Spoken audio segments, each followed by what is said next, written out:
Francesc Torralba, doctor en Filosofía por la Universidad de Barcelona, doctor en Teología por la Facultad de Teología de Cataluña, doctor en Pedagogía por la Universidad Ramon Llull, doctor en Historia, Arqueología y Artes Cristianas, Ateneo Universitario Sant Pascha, Facultad Antoni Gaudí.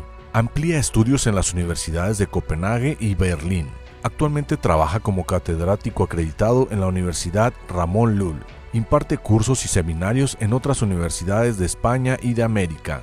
Alterna su actividad docente en el oficio de escribir y divulgar su pensamiento. Dirige la Cátedra de Pensamiento Cristiana del Obispado de Urgel. Director de la Cátedra Ethos de Ética aplicada en la Universidad Ramon Llull. Es vicepresidente de Aldeas Infantiles SOS Cataluña. Preside el Comité de Ética Asistencial de Domus Vi España. Comité de Ética Asistencial de Domus Vi con sede en Surenses, París. Observatorio de Ética de Aldeas Infantiles SOS. Comité de Ética de MC Mutual. Comité de Ética del Complejo de Salud Mental Hermanas Hospitalarias de Benito Menin. Director del Ramon Llull Journal of Applied Ethics. Director del anuario Ars Brevis de la Cátedra Ramon Llull Blanquerna. Director de la colección de Éticas Aplicadas de la editorial Herder. Es académico de número de la Real Academia Europea de Doctores. Miembro de honor del Consejo Superior Europeo de Doctores y Doctores Honoris Causa. Miembro del Dicasterio de Cultura y Educación de la Santa Sede, nombrado por el Papa Francisco. Miembro del Comité Científico del Harvard International Seminar New Challenge for Law de la Harvard Law School. Forma parte del Consejo Asesor del Grupo Memora. Miembro de la Junta Directiva de Aldeas Infantiles SOS España desde junio del 2012. Es miembro del Club Roma, Oficina de Barcelona, desde mayo del 2017. Es miembro de la Edith Stein, Sociedad Histórica en Viena, Austria. Colaborador del Instituto Borja de Bioética de la Universidad Ramon Llull.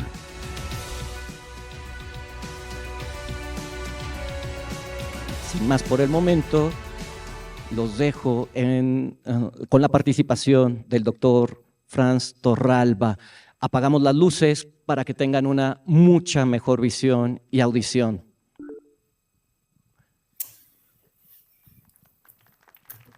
Muy bien, pues muy buenos días. Gracias, en primer lugar, por la invitación. Un saludo cordial a todos los asistentes. Mi aprecio, mi estima a México, a esta ciudad, a este centro universitario.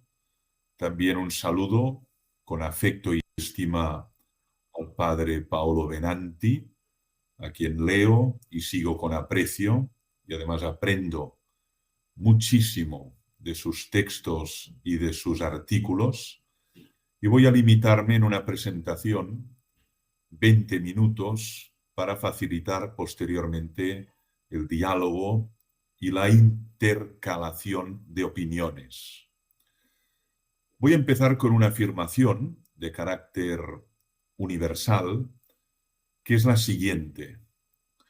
Nosotros vivimos, como humanidad, una disrupción tecnológica exponencial.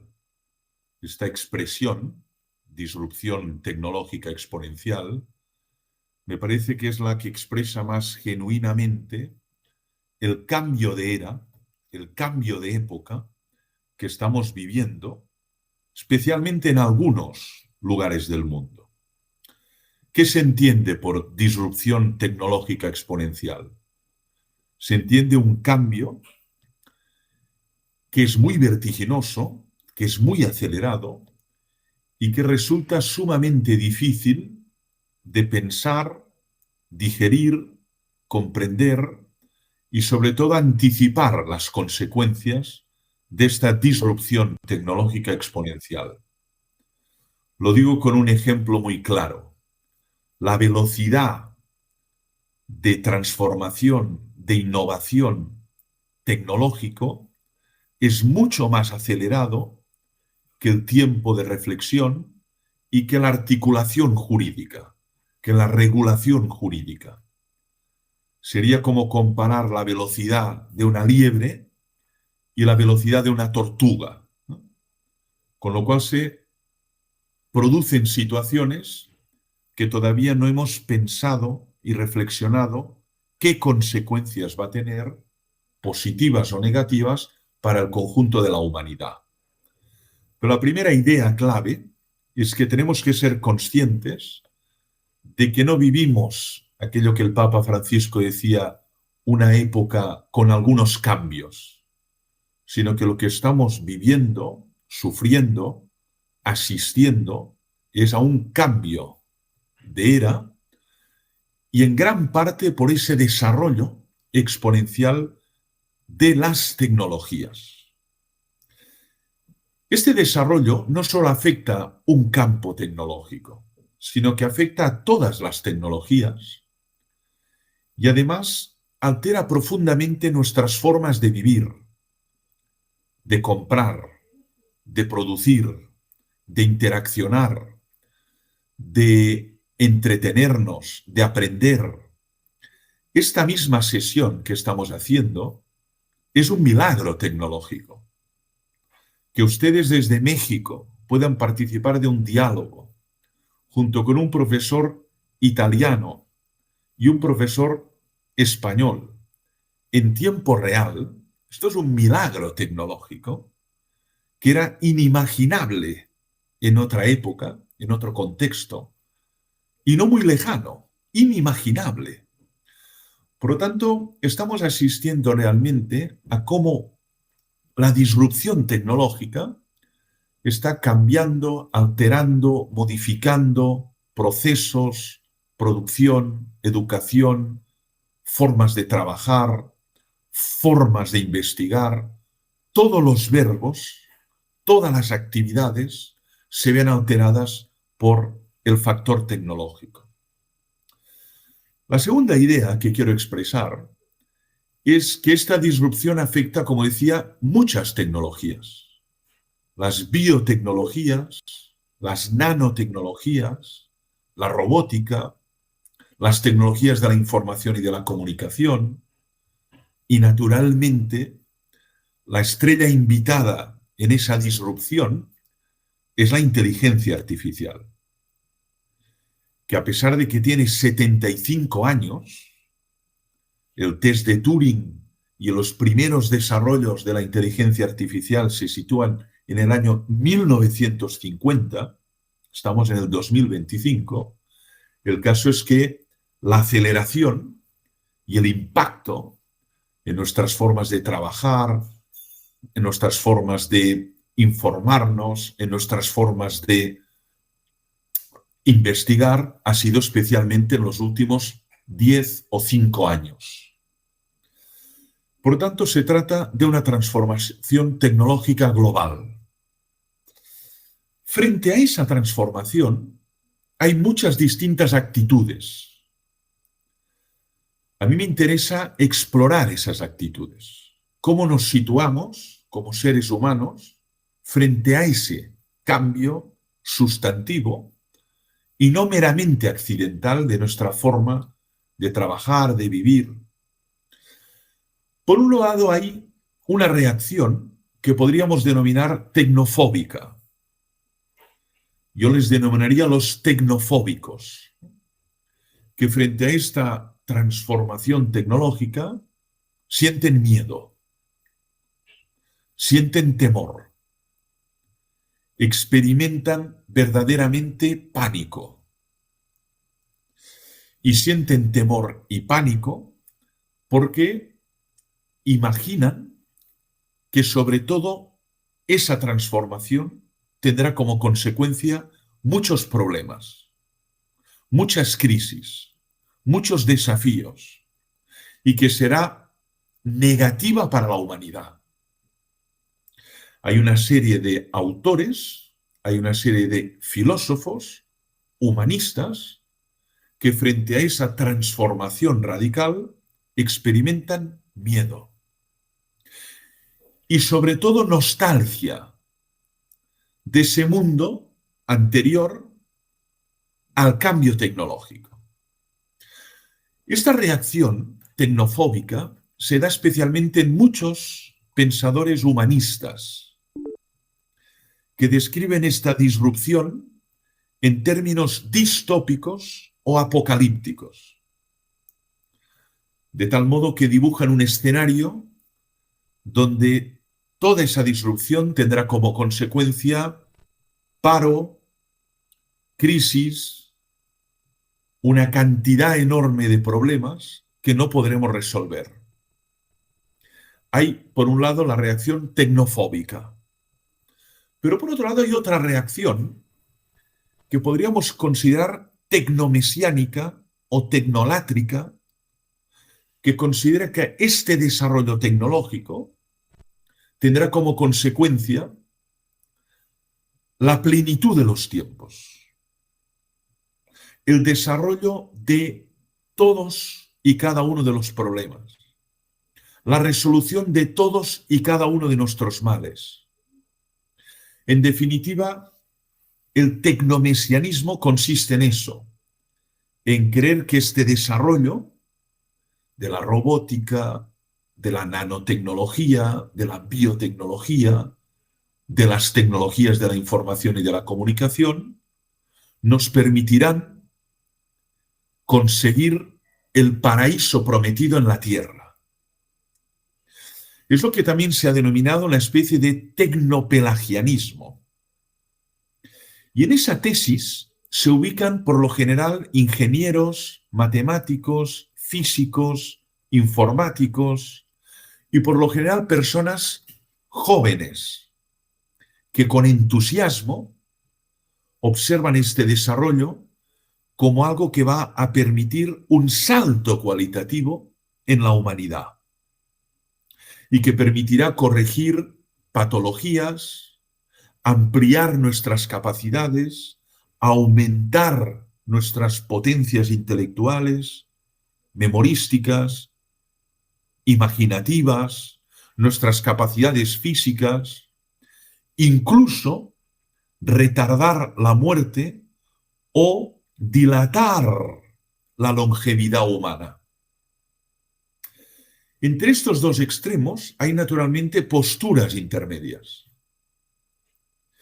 Y de lo que se trata, y eso es lo que yo quiero subrayar en esta intervención, es cómo conseguir una aproximación a esta disrupción tecnológica que no sucumba ni a un extremo ni a otro extremo, que sea capaz de entrever las cualidades, las posibilidades, los beneficios, todo lo que aporta y puede aportar de positivo la robótica, la inteligencia artificial, la nanotecnología, la biotecnología, al servicio de la persona, de su dignidad y especialmente de los grupos de seres humanos más vulnerables.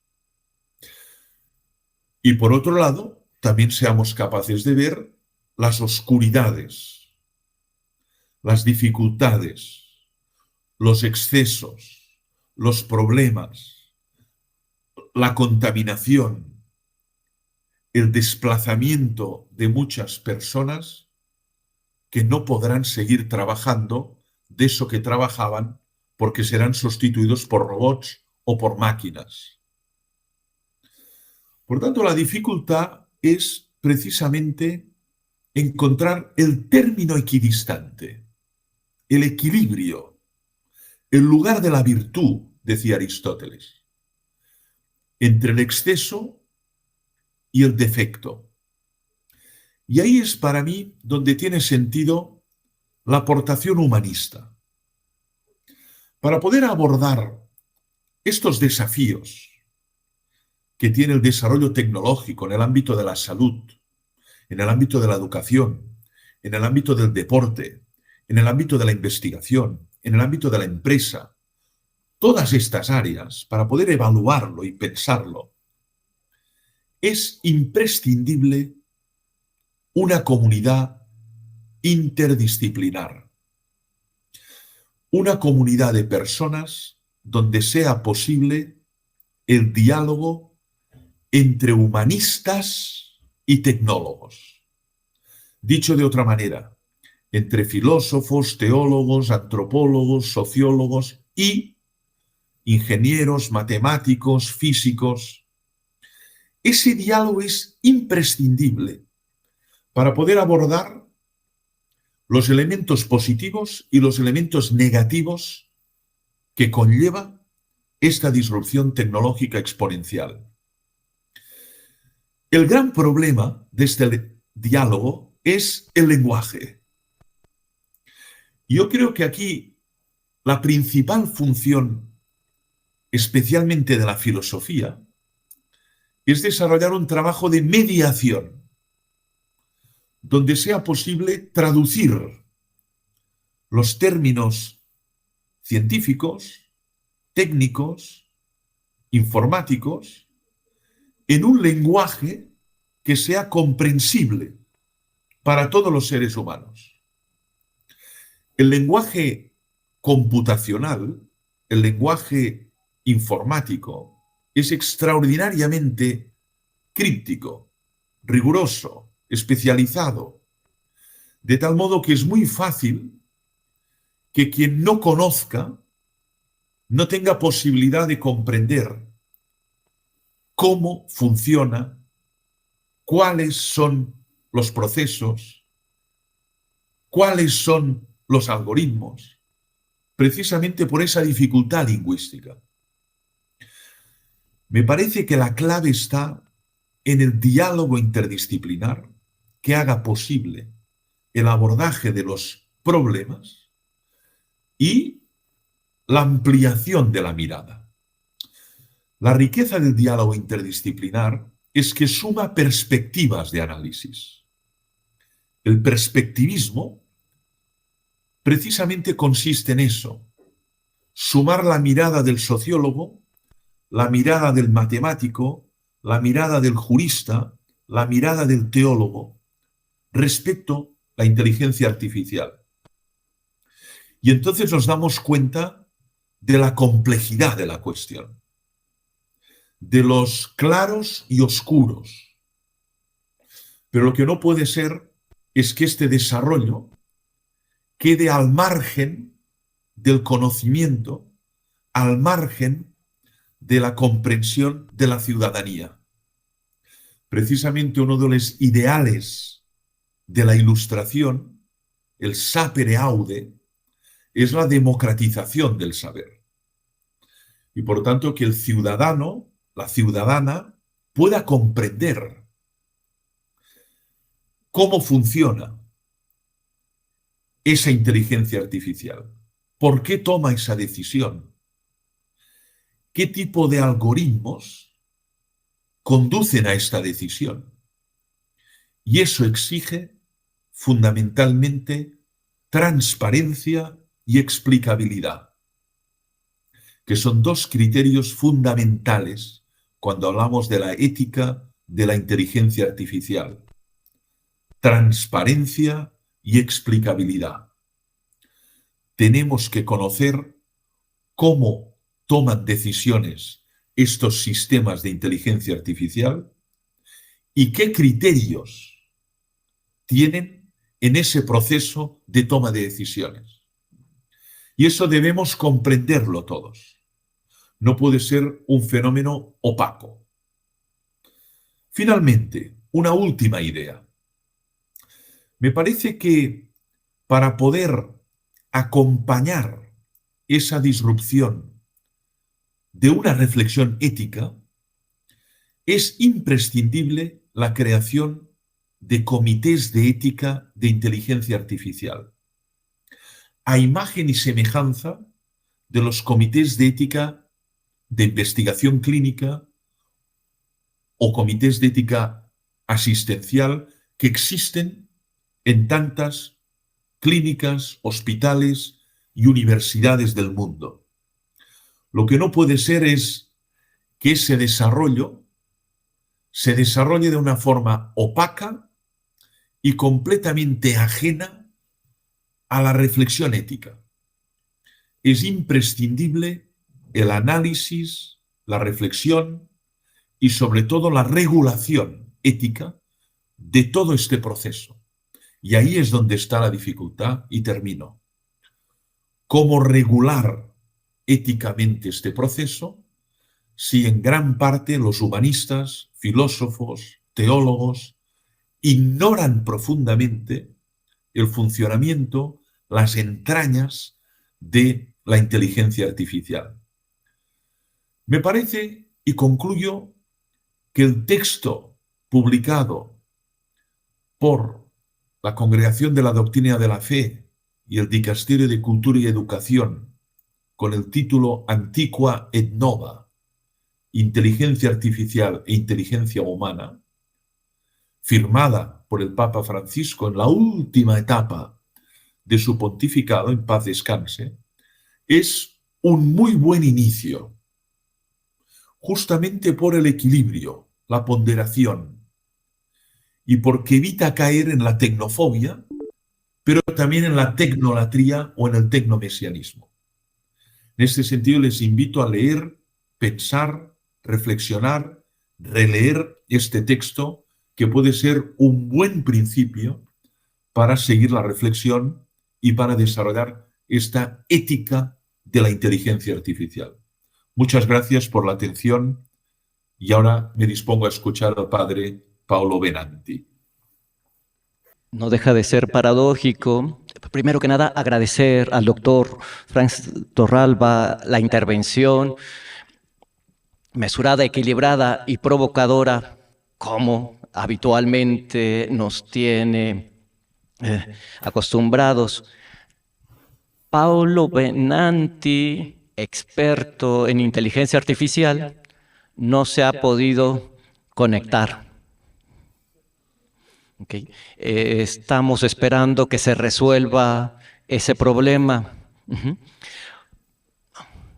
Por lo tanto, modificamos el programa a los 20 minutos de preguntas y diálogo con el público. Es decir, lo voy a poner en las mejores luces. Son ustedes el relevo de Paolo Benanti. ¿Okay? Si hay alguna pregunta para el doctor Torralba, comentario, es el momento de aprovechar la coyuntura. Hola, muy buenas tardes acá en México. Brevemente nada más pedirle de favor si puede ampliar lo que expresó, que la inteligencia artificial comenzó en 1950 en Turín, si es que escuché bien. Sí, gracias, muy amable. En efecto, se acostumbra a citar que el punto de partida son los años 1950, cuando se desarrolla el denominado test de Turing. Es un test que tenía como finalidad distinguir un artefacto de una inteligencia humana. Y se empezó a definir inteligencia artificial porque habíamos creado sistemas que respondían a preguntas y a cuestiones que hasta aquel momento solo podía responder un ser humano.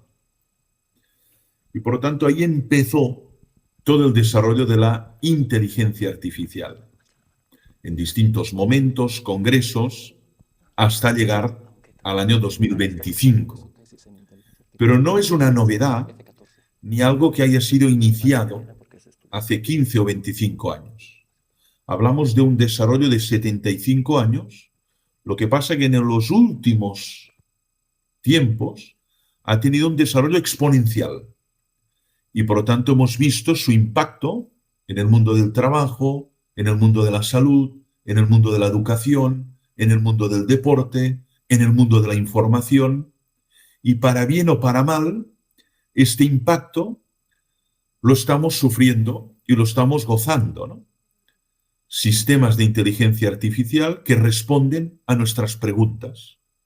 Eso los que somos profesores lo constatamos. ¿De qué manera? Los alumnos preguntan a una inteligencia artificial y obtienen respuesta. Y esa respuesta, además, es verdadera en grandes masas de respuestas. Eso es una novedad. cómo organiza esa información y cómo la transmite al solicitante de esa pregunta. Gracias. Bueno, muchas gracias, doctor, por la oportunidad. Y mi pregunta sería, soy seminarista diocesano y estoy haciendo un trabajo final sobre la inteligencia artificial. Y usted ha mencionado este documento tan importante de la Iglesia sobre la inteligencia artificial.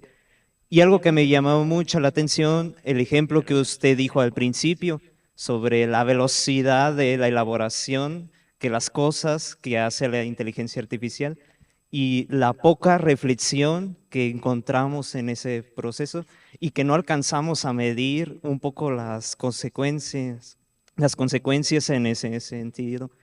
Mi pregunta sería en este ámbito, ¿qué perspectiva usted tiene en lo que pueda pasar en este sentido? Es decir, hay ya en todo el mundo esta influencia de la inteligencia artificial y mucho de ello nosotros no le prestamos atención.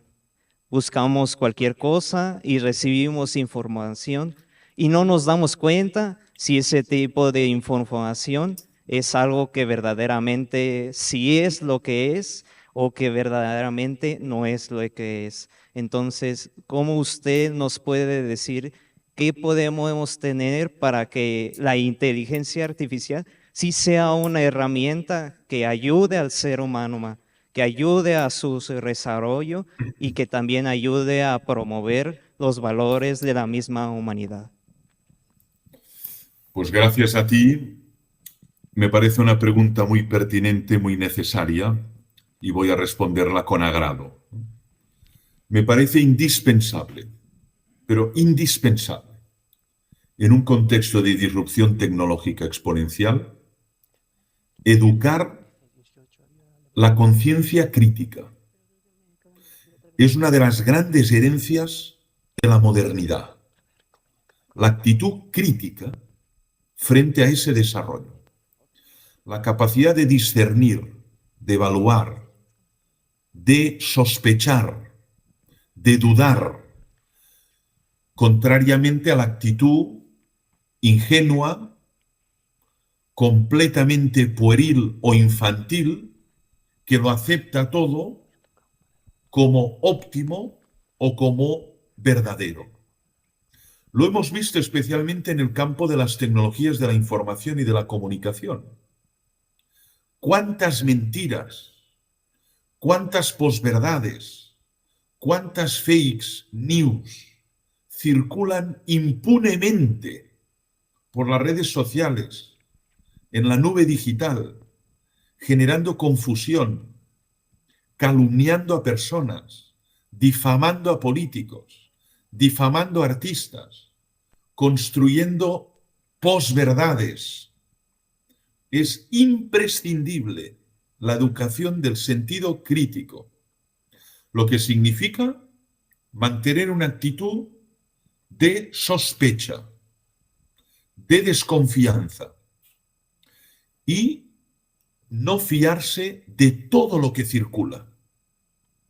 Hemos tenido experiencias de grandes mentiras que habían sido aceptadas como verdades, imágenes, fotografías, historias, relatos.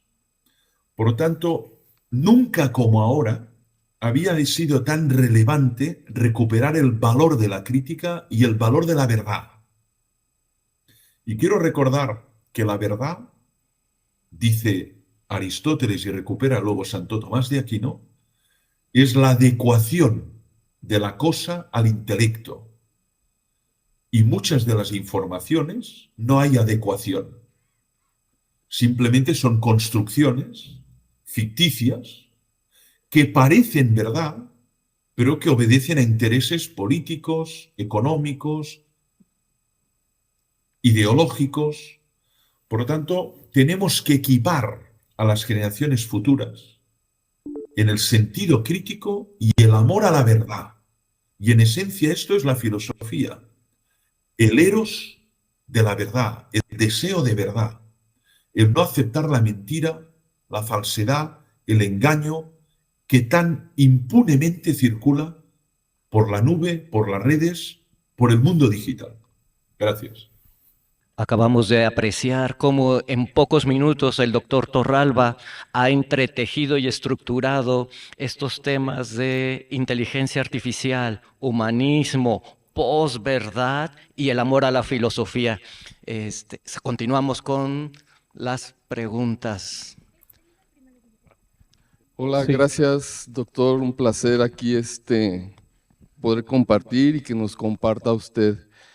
Mire, yo soy docente en sección primaria, licenciaturas y maestrías.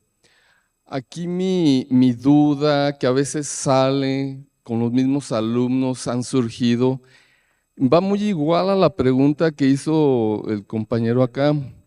¿A qué grado o qué tanto podemos confiar en la IA? En situaciones de investigación, en situaciones de que nosotros buscamos respuestas a una interrogante muy precisa que nosotros tenemos en diverso tema. Entonces, a la experiencia que usted ya tiene y el expertise durante esta trayectoria que usted nos ha dado a conocer en su CV, ¿qué porcentaje pudiéramos tener nosotros de confiabilidad en ello? ¿O qué podemos hacer para tener esa confianza? Gracias. Gracias. Gracias por la pregunta. Respondo. Toda la información que maneja la inteligencia artificial, toda la información, está en el mundo digital. Maneja depósitos y depósitos y depósitos de información. De tal modo que cuando un alumno formula una pregunta, busca lo que hay, lo organiza y responde. Imaginen la siguiente pregunta. ¿Quién era Octavio Paz? Pues el ChatGPT o el DeepSeek o inteligencias artificiales más sofisticadas buscan esa información, la organizan y responden.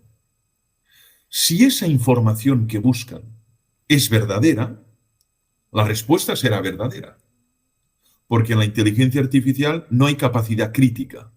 Simplemente hay organización de una masa, de un océano de información que está en la nube. Pero si esa información que recoge o que asimila hay falsedades, hay errores, hay elementos que son insuficientes, la organización también. Y entonces se equivocará en una fecha, en un libro, en un dato. Yo lo he constatado. Diariamente tengo la relación con un sistema de inteligencia artificial. Y la pongo muy a prueba para ver su fiabilidad. Esto que usted ha formulado también, la fiabilidad. ¿Me puedo fiar? Y en un porcentaje elevadísimo, las respuestas que obtengo son verdaderas. ¿Cuándo se publicó la primera edición de la Crítica de la Razón Pura? 1781. ¿Cuándo se publicó la segunda edición de la Crítica de la Razón Pura? 1787. Sin embargo, hay algunas donde falla. Es una cuestión de entrenamiento y de selección de la información que maneja en esos bancos de datos. Progresivamente precisará más. Por tanto, yo no llegaría a la conclusión de que la inteligencia artificial tiene el don de la infalibilidad o es el riesgo cero. Pero en gran parte de preguntas que yo formulo desde mi campo, es muy certera y además maneja una bibliografía que yo soy incapaz de retener en mi cabeza y sin embargo en esa inteligencia tiene una enorme capacidad de retención memorística y de organización de datos. Por tanto, no hablo de porcentajes, pero me atrevería a decir que es altísimo el grado de respuestas correctas que yo recibo a preguntas muy técnicas, muy especializadas, que yo le formulo desde mi disciplina. Gracias. Muchas gracias, buenos días. Primero, igualmente, unirme a las felicitaciones de los que me han antecedido en el uso de la palabra. Soy Jesús Ayala, maestro docente de la Universidad Michoacana. Venimos con un grupo de maestros y maestras de la Facultad de Contaduría y Ciencias Sociales de la Universidad Michoacana.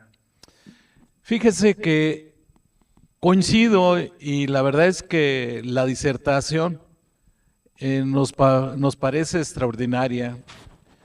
Este sistema de inteligencia artificial que pareciera que ha propiciado que el alumno se base, que dependa cada vez más de este instrumento para investigar.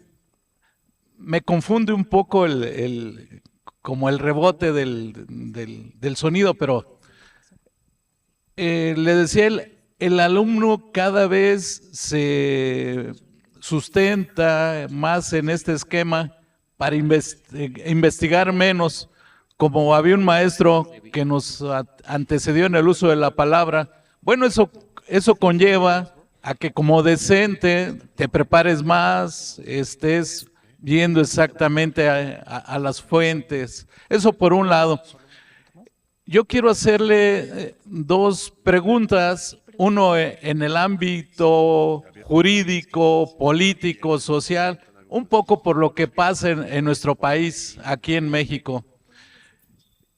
Creo que cómo buscar el esquema para que este instrumento tecnológico que es imposible no acceder a él, esté correctamente utilizado, fiable, que sea un instrumento de avance para el Estado y sus instituciones y no para la delincuencia transnacional, que ahora, bueno, pues parece que ellos lo aprenden primero que las propias instituciones. Y un segundo aspecto que pues va a ser muy provocador, estamos en un espacio académico, pero quisiera saber muy puntualmente su punto de vista con relación a estas teorías que señalan que este avance tecnológico tan rápido en los últimos 10 años tiene que ver mucho con, pues decirlo como es, el encuentro, la cercanía con otras civilizaciones a partir del fenómeno, lo que se le conoce que el fenómeno OVNI, el incidente Roswell en el área 51 en el desierto de Nevada.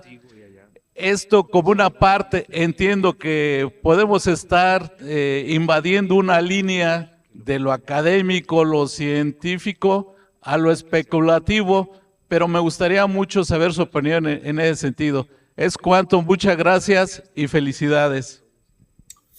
Gracias a usted, muy amable por las dos preguntas. Contesto en primer lugar la primera. La irrupción de la inteligencia artificial en el mundo educativo altera profundamente todos los roles. Nada será como antes. El rol de educador, el rol de educando, la transmisión, la evaluación, nada será como antes.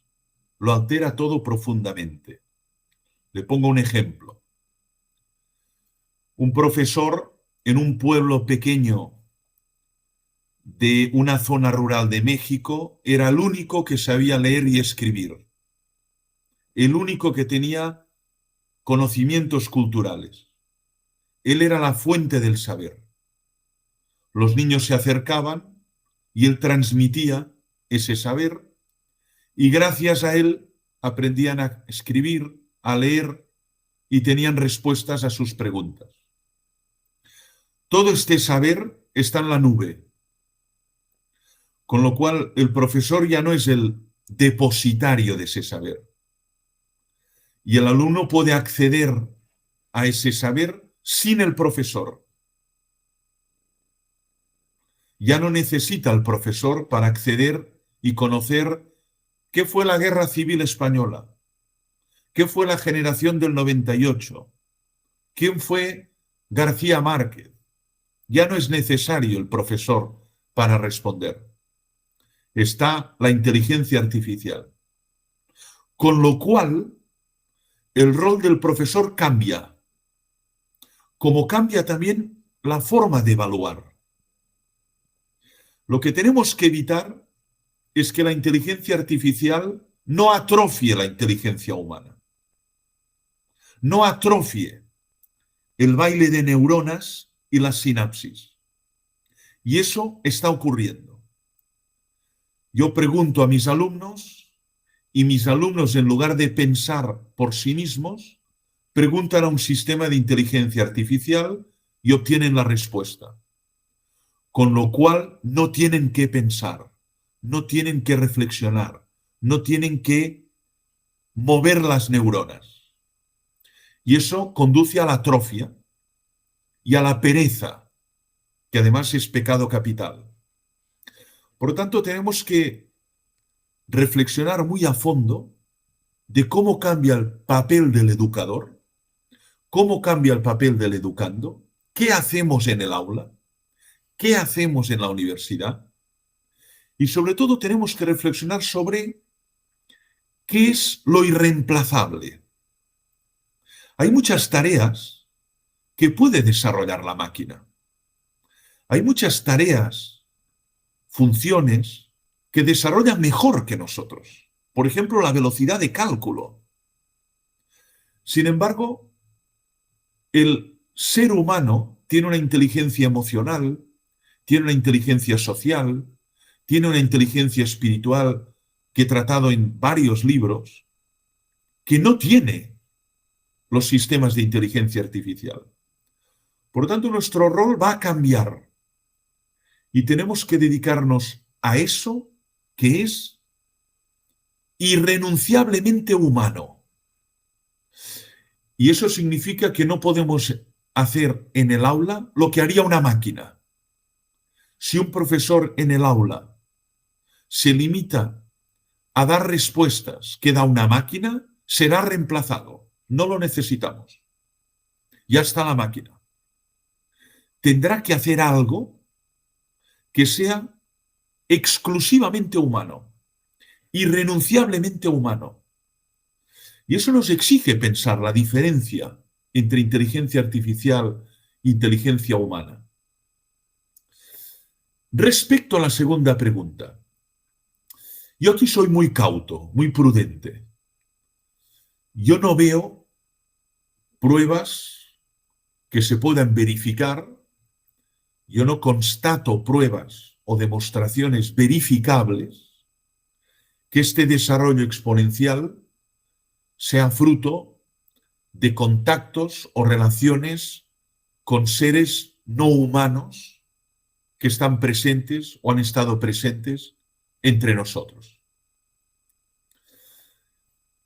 Es una conjetura, es una hipótesis, es una posibilidad, pero yo me limito hasta el presente a comprenderla como un desarrollo a lo largo de 75 años que ha culminado en este momento de ebullición que estamos viviendo. Gracias. Hola, soy estudiante del Colegio Motolinía y estoy escribiendo mi tesis sobre el uso responsable de la tecnología. Y tengo una pregunta para usted. Es ¿cómo educar a la infancia para el presente y el futuro de la tecnología? Solo es eso. Gracias a ti, muy amable. Gracias a ti, muy amable. Y enhorabuena por preguntar, porque no es fácil preguntar y hay miedo a preguntar. Y me parece que tenemos que acostumbrarnos a preguntar, a romper el silencio y a tener la audacia de formular preguntas, ¿no? Entonces, en efecto, fíjate lo que estamos observando. Las generaciones más jóvenes les llamamos los nativos digitales. Tienen una gran habilidad para comprender, usar, manejar todos estos artefactos. El iPad, el ordenador, el teléfono móvil, porque han nacido ya en un ecosistema tecnológico. Es su hábitat, es su útero. Sin embargo, las personas mayores nos encontramos que esto es un hábitat nuevo y experimentamos perplejidad, estamos desconcertados, tenemos poca habilidad. Durante la pandemia hubo una aceleración de la digitalización, porque no podíamos salir de casa, pero seguimos trabajando, seguimos educando, seguimos investigando a través de la digitalización. Suerte tuvimos de los más jóvenes que nos ayudaron a manejar todo este instrumental. Sin embargo, es fundamental acompañar al niño en la entrada en este gran mundo digital. No le podemos dejar solo, porque en la esfera digital hay lo mejor y lo peor de la condición humana. Uno puede ver la Capilla Sixtina, puede leer a San Juan de la Cruz y escuchar a Johann Sebastian Bach. Todo eso está en la red, todo eso está en Internet. Pero también está las sectas, la pornografía, el mal, la crueldad, la barbarie, la explotación, todo eso también está. Con lo cual el niño tiene que ser acompañado responsablemente y no se puede dejar al niño en medio de ese universo donde está lo peor y lo mejor de la condición humana. Eso de abandonarlo a la pantalla, eso de abandonarlo al ordenador, es terrible educativamente. Y las consecuencias son niños heridos, niños sin infancia, o para decirlo con un pensador norteamericano que es Neil Postman, niños que les ha sido secuestrada su inocencia porque han visto imágenes, han oído relatos que no podían digerir emocionalmente y se han acostumbrado a esa barbarie. Niños cuya inocencia ha sido robada o secuestrada. Por lo tanto, el niño tiene que ser acompañado, tutorizado, y hay que controlar el acceso a este mundo digital para su bien y su desarrollo emocional, cognitivo, adecuado y armónico. Gracias. Gracias al doctor Torralba. Reitero esta disculpa por los imponderables de conexión con Venanti, pero aprecio mucho esta invitación, provocación del doctor Torralba que nos ha hecho para mirar con responsabilidad el horizonte de la inteligencia artificial desde la perspectiva humanista. Terminamos aquí por cuestiones de tiempo y leo la constancia que le haremos llegar si no falla la tecnología. Y dice lo siguiente: el Congreso Internacional Universitario, el Humanismo como Forma de Vida y la Universidad Michoacana de San Nicolás de Hidalgo, a través de la Secretaría Académica, otorgan la presente constancia al doctor Francesc Torralba por su destacada participación en la conferencia magistral Inteligencia Artificial y Humanismo. Está firmada por la doctora Yabarí Ávila González, el doctor Antonio Ramos Paz y el párroco Alejandro Barajas, en Morelia, Michoacán, el 16 de mayo del 2025. Damos un aplauso a nuestro panelista.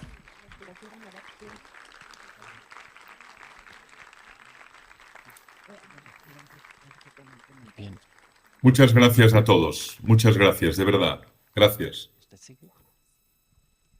También invitamos al licenciado Ricardo Rangel y a la licenciada Karina para que nos motiven en este agradecimiento también para este panelista.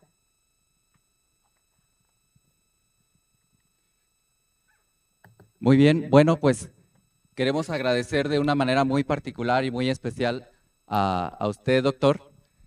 Muchas gracias por esta increíble presentación que usted nos dio, en el cual usted nos proporcionó, además de una profunda e interesante reflexión sobre el tema de la inteligencia artificial. Además de eso, nos hace propuestas muy interesantes para cómo poder enfrentar estos tiempos de la era exponencial. Nos comentaba usted la interdisciplinariedad, que la reflexión sobre la inteligencia artificial se haga a través de distintos ámbitos de pensamiento. Nos comentaba sobre fomentar el juicio crítico de las personas, de los jóvenes, y nos comentaba sobre la creación de comités de éticos. Todas estas propuestas que usted nos dio, de verdad que son muy iluminadoras para todos nosotros y le queremos agradecer mucho por esta increíble presentación. Muchas gracias, muy amables. De manera muy particular, yo soy de la idea de que Dios no se equivoca y que usted haya tenido la oportunidad de poder interactuar, que verdaderamente fue un diálogo con las personas que nos pudieron acompañar en este congreso. Las expectativas de su ponencia estaban aquí y creo que las superó por muchísimo. Lo externo a manera de compartir el sentir de las personas que están aquí presentes. Agradezco la puntualidad en la que nos manifestó la importancia de manejar la inteligencia artificial con valores.